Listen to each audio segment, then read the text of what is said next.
Presented by Monabic Music.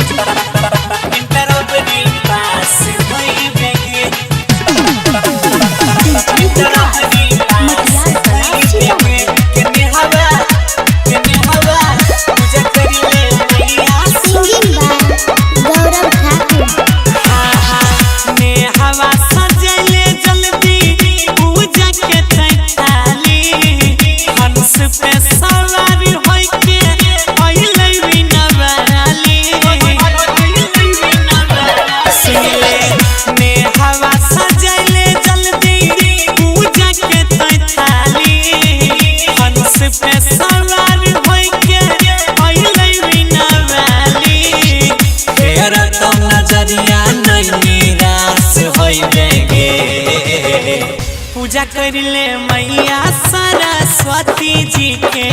इंटरबरी पास होई बेगे केने हवा पूजा कर ले मैया सरस्वती जी के मैट्रिक तू पास होई बेगे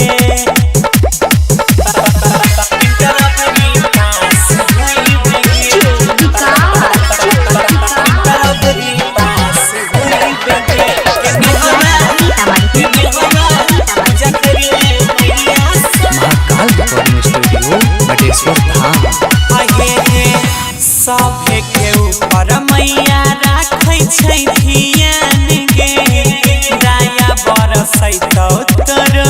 देतौ वरदान गे देतौ वरदान सुनले सभे के ऊपर मैया राखै छै धियान गे दया बरसैतौ तोर देतौ वरदान गे बुद्धि खुलत दोसर पर नया पूजा कर ले मैया बिना पानी के गे इंटरबरी पास होई बेगे कोमली पूजा कर ले मैया सरस्वती जी के मैट्रिक तू पास होई बेगे इंटरबरी पास होई बेगे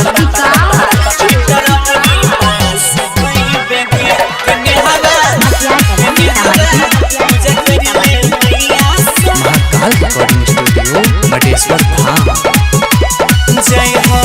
श्रद्धा मन से तू कर ले मैया के उपवास गे दुल्हनी मन मिला जैतौ होई जैबे जब पास गे बुझै छी ना आगे गे श्रद्धा मन से तू कर ले मैया के उपवास गे दुल्हनी मन मिला जैतौ होई जैबे जब पास गे हमरे आयुष सन्नी के तू खास होई बेगे पूजा कर लो जाके गौरव अजय संग में इंटरबरी पास होई बेगे के रानी पूजा कर ले जाके सरस्वती जी के मैट्रिक तू पास होई बेगे सरस्वती माँ सब ज्ञान रखे छै।